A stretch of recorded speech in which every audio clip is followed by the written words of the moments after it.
बेटा हमेशा मेरे साथ रहे, चाहे जिंदा या मुर्दा। क्या सूचना सेठ ने मर्डर में भी एआई यानी कृत्रिम दिमाग का इस्तेमाल किया? तो नमस्कार दोस्तों। आज की कहानी, मेरा एपिसोड 2 कहानी, क्राइम की कहानी टेलर में आप लोगों का स्वागत है। तो आज की कहानी हम शुरू करते हैं। सूचना सेठ जिसने कि अपने अपने ही बेटे का कत्ल कर दिया। क्या सूचना सेठ वाकई चाहती थी बेटे की हत्या करना, या सिर्फ पति से नफरत में किया कत्ल? कत्ल के बाद बेटे की लाश का क्या करती है, जानिए पूरी कहानी। वो आर्टिफिशियल इंटेलिजेंस यानी कृत्रिम बुद्धि पर काम करती है। नाम सूचना सेठ, एआई कंपनी की फाउंडर। लेकिन जिस आर्टिफिशियल बुद्धि को कंट्रोल में करके दुनिया को नई राह दिखाती है, वो खुद के दिमाग पर कंट्रोल नहीं कर पाई और अपने ही बच्चे की कातिल बन गई। वो बच्चा जिसे अभी तो देश दुनिया, पति पत्नी, तलाक, जिंदगी और मौत का पता ही नहीं था। वो मासूम जिसे सिर्फ ये पता था कि प्यार तो शायद वो होता है जो माँ बाप मुझसे करते हैं, लेकिन वही प्यार कब खून का प्यासा हो जाएगा, शायद उसके दिमाग में ये सब कभी आया ही नहीं होगा, क्योंकि वो इंसानी बच्चा था, ना कि आर्टिफिशियल दुनिया का कृत्रिम दिमाग वाला कोई रोबोट। लेकिन जब पति पत्नी का विवाद, अपने पति के प्रति एक बीवी की नफरत इतनी बेइंतहा हो गई कि उसकी जलन में सिर्फ एक मासूम को ही जलना लिखा था, और आखिर में वही मासूम उस इंसानी दिमाग और कृत्रिम दिमाग की लड़ाई के बीच में चारा बना, और जिसे कलेजे से लगाकर वो माँ कभी सुलाती थी, वही बच्चा उसी माँ के साथ बिस्तर पर कई घंटों तक लेटा रहा। लेकिन उसकी सांसें खामोश थी, आंखें बंद थी, जिस्म बेजुबान थी। अगर कोई चीखती चिल्लाती आवाज़ थी तो भी वो सब कुछ उस माँ के दिलो दिमाग में तैर रही थी। वही माँ अपने मरे हुए बच्चे की लाश को हमेशा के लिए अपने साथ रखने को तैयार हो गई, ताकि उसे अपने पति से मिलवाना ना पड़े। आखिर सूचना सेठ ऐसा क्यों करना चाहती थी? एक माँ की बेटे के कत्ल के पीछे की पूरी सच्चाई।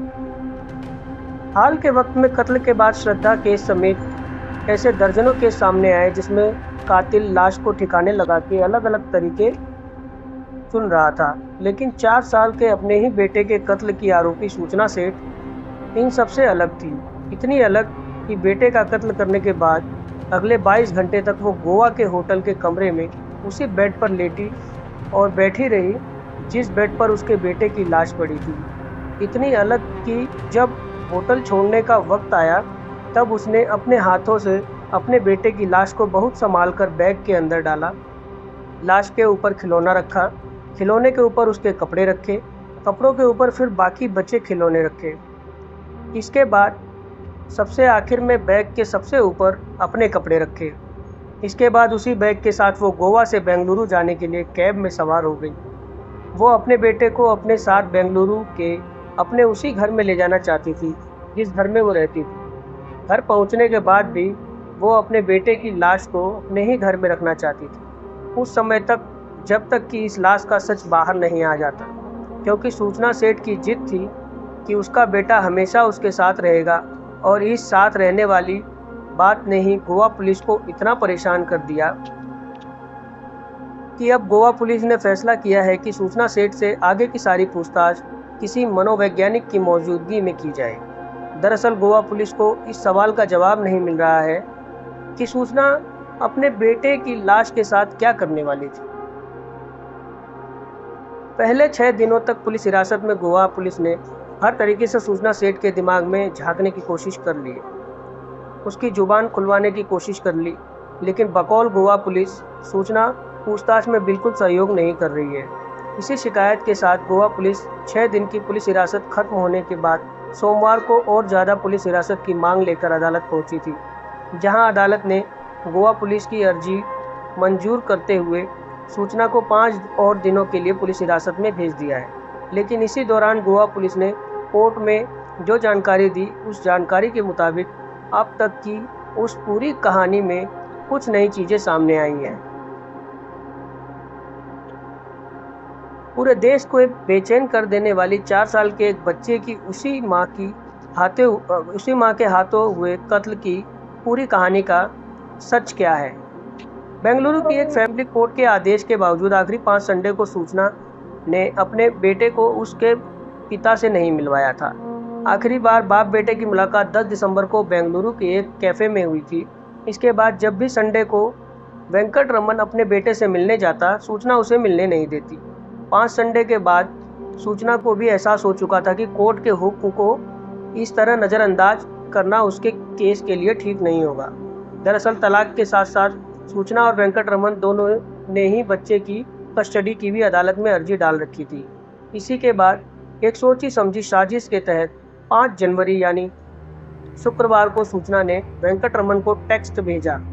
मैसेज ये कि 7 जनवरी यानी संडे को बेंगलुरु के एक ही पते पर 10 बजे वो अपने बेटे से मिल सकता है। सूचना ने वो पता भी टेक्स्ट किया। टेक्स्ट पढ़ने के बाद वेंकट रमन 7 जनवरी संडे की सुबह 10 बजे से पहले ही बताए हुए पते पर पहुंच गया, लेकिन करीब घंटा भर इंतजार करने के बावजूद सूचना अपने बेटे को लेकर नहीं आई। इस दौरान उसने उसके टेक्स्ट और मेल का जवाब नहीं दिया। वेंकट रमन ने वापस घर पहुंचकर भी सूचना को टेक्स्ट और मेल किया। दरअसल दोनों के बीच सारी बातचीत इसी तरह होती थी, क्योंकि मामला कोर्ट में था और टेक्स्ट और ईमेल आगे चलकर सबूत बन सकते थे। लेकिन सूचना का फिर भी कोई जवाब नहीं आया। इत्तेफाक से 7 जनवरी यानी संडे की शाम को ही वेंकट रमन को काम के सिलसिले में इंडोनेशिया जाना था। फ्लाइट की टिकट पहले ही बुक थी, लिहाजा वो शाम को बेंगलुरु से जकार्ता निकल पड़ा, इस बात से बेखबर कि सूचना अपने बेटे को लेकर संडे से एक दिन पहले ही बेंगलुरु से गोवा जा चुकी। सूचना सेठ ने पहले ही पति से बोला था ये झूठ संडे को ही किया कर। उधर सूचना सेठ ने 5 जनवरी को वेंकट रमन को जानबूझकर टेक्स्ट किया था कि 7 जनवरी को वो बेटे से मिलने आ सकता है, जबकि उससे पहले ही उसने प्लान के तहत 6 जनवरी को गोवा की फ़्लाइट की टिकट और होटल की बुकिंग करा रखी थी। 6 जनवरी की रात की फ़्लाइट से वो बेंगलुरु से गोवा पहुंचती है। गोवा पहुंचने के बाद रात 11:30 बजे वो नॉर्थ गोवा के द सोल बनियान ग्रैंड होटल में चेक इन करती है। होटल की बुकिंग 10 जनवरी तक की थी, यानी अगले 4 दिनों तक उसे गोवा में ही रहना था। लेकिन गोवा में चेक इन करने के सिर्फ 2-2.5 घंटे बाद ही रात करीब 2 बजे के आसपास सूचना अपने बेटे का कत्ल कर देती है। इसके बाद पूरी रात वो उसी बेड पर लेटी रहती है जिस बेड पर उसके बेटे की लाश पड़ी थी। अगले पूरे दिन भी सूचना कमरे में ही रहती है, जो एक बार भी कमरे या होटल से बाहर नहीं जाती, यहाँ तक कि वो खाने पीने के लिए एक बार भी रूम सर्विस तक को भी कॉल नहीं करती। ये वही संडे का दिन था जिस संडे को वेंकट रमन को उसके बेटे से मिलवाने के लिए सूचना ने 5 जनवरी को टेक्स्ट भेजा था। यानी उसने अपने बेटे का कत्ल संडे के दिन ही किया था। संडे के पूरे दिन उसके मोबाइल पर सिर्फ और सिर्फ सुबह करीब 10 से 11 बजे के दरमियान वेंकट रमन का ही मैसेज आया था। वेंकट रमन तक बेंगलुरु में सूचना के बताए पते पर खड़ा बेटे से मिलने का इंतजार कर रहा था। पूरा संडे होटल के कमरे में गुजारने के बाद रात करीब 11 बजे सूचना ने पहली बार अपने रूम से रिसेप्शन पर फ़ोन किया। उसने किसी अर्जेंट काम से फ़ौरन बेंगलुरु लौटने की बात कहते हुए बेंगलुरु तक के लिए एक कैब बुक कराने को कहा। हालांकि होटल की बुकिंग 10 जनवरी तक के लिए ही थी, लेकिन सिर्फ एक रात होटल में गुजारने के बाद अगली ही रात सूचना होटल से चेकआउट कर रही थी। चेकआउट से पहले 22 घंटे तक सूचना जब अपने बेटे की लाश के साथ कमरे में थी, तब उसने 3 चीज़ें की थी। पहली, उसने कत्ल के बाद एक कागज़ पर 2 लाइनें लिखी थी। कोर्ट ने जो मेरे पति को मेरे बेटे से मिलने का ऑर्डर पास किया है वो मैं बर्दाश्त नहीं कर पा रही हूँ, मेरा बेटा मेरे पास ही रहेगा। इसके बाद उसने इन्हीं 22 घंटों के दौरान एक और नोट लिखा। इस बार उसने लिखा, मैं काफ़ी गिल्टी और फ्रस्ट्रेटेड महसूस कर रही हूँ। मैं अपने बेटे से बहुत प्यार करती हूँ, लेकिन मैं उसे उसके बाप से मिलते नहीं देख सकती। इसके बाद इन्हीं 22 घंटों में एक बार उसने अपने कमरे के अंदर ही कैंची से अपनी कलाई की नसें काटकर मरने की कोशिश की थी, लेकिन यह कोशिश अधूरी थी। सूचना के चेकआउट करने के बाद 8 जनवरी की सुबह पुलिस को शक हुआ था। इसी के बाद कैब ड्राइवर के जरिए सूचना को बेंगलुरु जाने के रास्ते में ही पकड़ने की प्लानिंग बनाई और ड्राइवर की मदद से दोपहर करीब 12 बजे के आसपास कर्नाटक के चित्रदुर्ग जिले के आई मंगला पुलिस स्टेशन में सूचना को हिरासत में ले भी लिया गया। चश्मदीद कैब ड्राइवर के मुताबिक जब आई मंगला पुलिस ने सूचना को बैग खोलने के लिए कहा था तब भी वह बिल्कुल शांत थी। आई मंगला पुलिस सूचना से भी बैग में रखे कपड़े और खिलौने हटाने को कह रही थी। सूचना ने वो कपड़े और खिलौने हटाए भी, लेकिन आखिर में जिन कपड़ों के नीचे उसके बेटे की लाश थी उसको कपड़े उसने नहीं हटाए। मजबूरन पुलिस को वो कपड़े हटाने पड़े। लाश देख कर पुलिस ने पहला सवाल सूचना से यही पूछा कि ये कौन है। चेहरे पर तब भी उसके कोई शिकन नहीं थी। गोवा पुलिस के मुताबिक शुरुआत से ही पूछताछ में सूचना इस बात से इनकार कर रही थी कि उसने अपने बेटे का कत्ल किया है। उसका कहना है कि रात बेटे के साथ सोई, सुबह उठी तो बेटा मर चुका था। इतना ही नहीं, शनिवार को पहली बार सूचना और वेंकटरमन की कलंगुट पुलिस स्टेशन में पुलिस की मौजूदगी में आमने सामने मुलाकात कराई गई।